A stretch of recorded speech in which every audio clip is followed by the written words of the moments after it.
Management JSW energy है जो हमारे साथ जुड़ रहा है।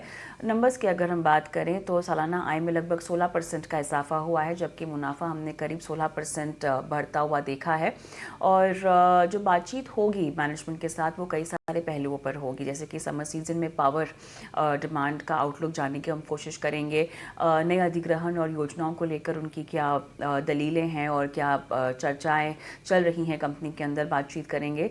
हमारे साथ जेएसडब्ल्यू एनर्जी के जॉइंट एमडी सीईओ शरद महिंद्रा जुड़ गए हैं। आपका बहुत बहुत स्वागत है हमारी इस खास पेशकश में। नंबर्स देखिए काफ़ी अच्छे लग रहे हैं, जिस तरह से हमने राइजिंग पावर डिमांड का एक सिनेरियो कंसिडर होता हुआ देखा है पिछले क्वार्टर में, लेकिन थोड़ा सा इनपुट कॉस्ट की वजह से हमने एक इम्पैक्ट नंबर्स पर आता हुआ देखा है। जनरेशन मिक्स में बदलाव की वजह से भी थोड़ा सा इम्पैक्ट जो कि दर्ज हुआ है। किस हद तक आप इस इम्पैक्ट को समझाना चाहेंगे?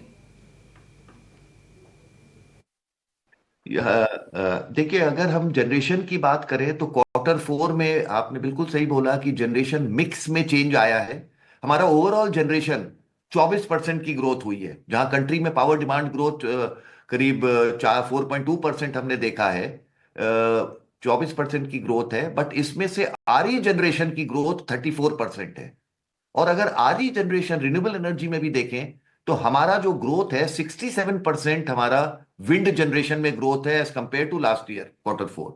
और ये हुआ है क्योंकि हमने जो नई capacity during the year add करी है, हमको उसका बेनिफिट मिला है। हालांकि अभी पीक विंड सीजन नहीं आया, तब भी हमको उसकी वजह से बेनिफिट मिला है, जो हमारा विंड का कैपेसिटी जनरेशन, तो आरई जनरेशन काफी इंक्रीज हुआ है। और ऑल्सो हमारा जो ओवरऑल जनरेशन 24% है, उसमें हमारे जो दो प्लांट्स जो हैं, एक हमारा जेएसडब्ल्यू उत्कल उड़ीसा, जो हमारा दूसरा यूनिट कमीशन हुआ, प्लांट पूरा 700 मेगावाट का स्टेबलाइज हो गया है, रनिंग स्मूथली, डोमेस्टिक कोल पे है जहाँ फ्यूल कॉस्ट हमारी कम है, और पूरा हमको मर्चेंट में सेल करने की अपॉर्चुनिटी देता है उसकी वजह से। और केएसके महानदी हमने एक बड़ा एक्विजिशन किया है, जो मार्च में किया था, जो हमको खाली 25 दिन के लिए हमने मार्च में हमने ऑपरेट किया अंडर जेएसडब्ल्यू एनर्जी। ये दोनों फैक्टर्स ने भी हमको एनर्जी जनरेशन में, हायर जनरेशन में हेल्प किया है। तो renewable capacity plus addition plus KSK Mahanadi acquisition और इंड भारत पूरा प्लांट स्टेबलाइजेशन, ये फैक्टर्स हैं जिन्होंने हमारी को जनरेशन ग्रोथ को ड्राइव किया है। देखिए, जिस तरह से हम गर्मी बढ़ती हुई देख रहे हैं, पावर डिमांड यहाँ से अब ऊपर ही जाने की संभावना फ़िलहाल दिखाई दे रही है। लेकिन इसके बावजूद भी अगर मैं इस नए वित्त वर्ष की पहली तिमाही की बात करूँ, अप्रैल से लेकर जून क्वार्टर तक की मैं बात करूँ, तो किस तरह की एक्सपेक्टेशन रेवेन्यूज़ और मार्जिन्स को लेकर जो है आप बनाना चाहेंगे? किसी भी तरह का गाइडेंस इस लिहाज से आप शेयर करना चाहेंगे हमारे साथ? देखिए, हमारा जैसा है कि रेवेन्यू और मार्जिन्स की जो गाइडेंस है वो significantly as compare to FY25 will be significantly higher, हम ये बोल सकते हैं। और उसके रीजंस ये हैं कि हमारे जो जो जैसे आपने बताया, केएसके का एक्विजिशन, 1800 मेगावाट का ये operating plant at a very low fuel cost, और 100% इसमें 95% कैपेसिटी टाइड अप है। खाली 90 मेगावाट कैपेसिटी जो ओपन कैपेसिटी है, जो हम मर्चेंट में सेल कर रहे हैं, जिसका हमको बहुत बड़ा एडवांटेज मिल रहा है बिकॉज माइंस के पास में है ये प्लांट। तो ये फैक्टर्स, हमारा थर्मल पोर्शन इतना बड़ा है जिसकी वजह से रेवेन्यू विल इंक्रीज सिग्निफिकेंटली, और ऑल्सो मार्जिन्स। दूसरा हमारा जेएसडब्ल्यू उत्कल प्लांट, जिसमें 50% of the capacity, like 350 megawatt last year operational था, हमने सेकेंड यूनिट भी मार्च एंड में कमीशन कर दी है। तो अब पूरा 700 मेगावाट जो ऑपरेशनल इस साल है, वो भी हमको रेवेन्यू ग्रोथ और मार्जिन ग्रोथ में बहुत हेल्प करेगा, क्योंकि मर्चेंट का टैरिफ और लो फ्यूल कॉस्ट, क्योंकि ये माइन के अगेन बहुत पास है, ये प्लांट भी बहुत बड़ा एडवांटेज है हमारे लिए। These two will be major drivers. और जो हमने विंड का कैपेसिटी पिछले साल में, जो हमने 1.3 gigawatt wind green field capacity addition किया है, जो कि कंट्री की जो कैपेसिटी एडिशन हुई है उसका ऑलमोस्ट 1/3 कैपेसिटी हमने जेएसडब्ल्यू एनर्जी ने कमीशन करी है।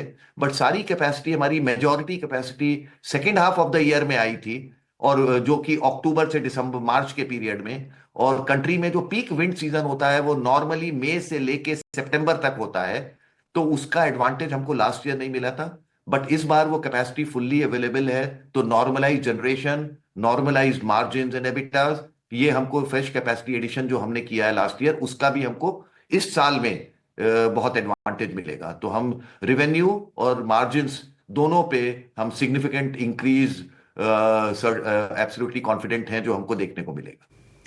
10 गीगावाट कैपेसिटी का माइलस्टोन जो है आपने एक्सीड कर लिया है, लेकिन अब 2030 तक जो है लगभग 30 गीगावाट और उसके बाद 40 गीगावाट आवर्स ऑफ एनर्जी की स्टोरेज की बात कर रहे हैं आप। इसको लेकर रोड मैप क्या है? एक्विजिशंस टाइमलाइन समझना चाहूँ तो acquisition versus green field play, ये यहाँ पे कितना रोल प्ले करते हैं?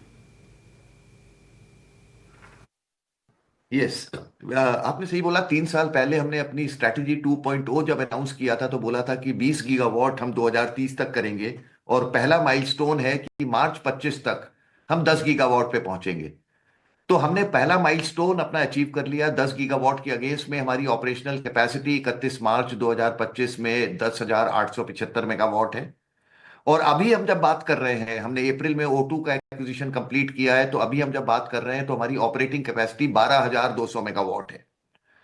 तो और आने वाले समय में हमने इसीलिए अब स्ट्रैटेजी 3.0 अनाउंस किया है आज, जिसको हम बोल रहे हैं 30/30, मीन्स 30 गीगावाट बाय 2030, और साथ में 40 गीगावाट आवर का स्टोरेज। तो और इसको हमने, इसके लिए हमारा जो रोड मैप आपने पूछा, रोड मैप में हमारे पास में इस समय जो पीपीए साइंड है, वेदर इट इज थर्मल या पंप स्टोरेज के दो बड़े पीपीए 24 गीगावाट आवर के हमने साइन करे हैं, प्लस हमारा जो आरई कैपेसिटी विंड सोलर का है, हाइब्रिड का है, एफडीआरई का है, जो हमने साइन करे हैं, उन सबको जो भी पीपीए साइंड है विद इन द टाइमलाइन, जिसके लिए हम जाने जाते हैं कि हम प्रोजेक्ट डिले नहीं करते हैं, उसके ध्यान में रखते हुए हमने ये स्ट्रैटेजी को रिवाइज करके स्ट्रैटेजी 3.0 बनाया है टू रीच 30 गीगावाट 2030 तक। FY26 से लेके FY30 तक आपने अपना जो केपेक्स प्लान डिसाइड किया है, आंकड़ा लगभग 1.3 लाख करोड़ के आसपास का है। किस तरह डिप्लॉयमेंट होगी और इसको रेज करने को लेकर क्या योजना होगी आपकी?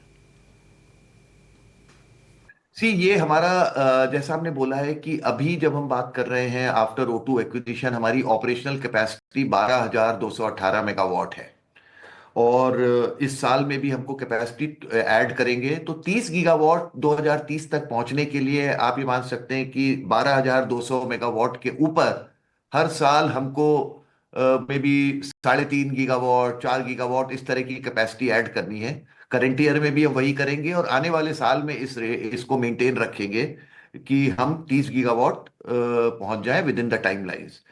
जहां तक है कि कैपेक्स डिप्लॉयमेंट का, तो हमारा ये कहना है कि ये जो 1,30,000 करोड़ का हमने कैपेक्स FY26 से FY30 तक का बताया है, इसमें जो हमारी थर्मल की कैपेसिटी है 1,600 मेगावाट साल्बोनी वेस्ट बंगाल, और 1,800 मेगावाट का जो हम केएसके में डबल करेंगे कैपेसिटी, क्योंकि वहां पे एक बहुत ही लो कॉस्ट में हम कैपेसिटी डबल करेंगे, क्योंकि बैलेंस ऑफ प्लांट पूरा 3,600 मेगावाट के लिए पूरी तरह से रेडी है।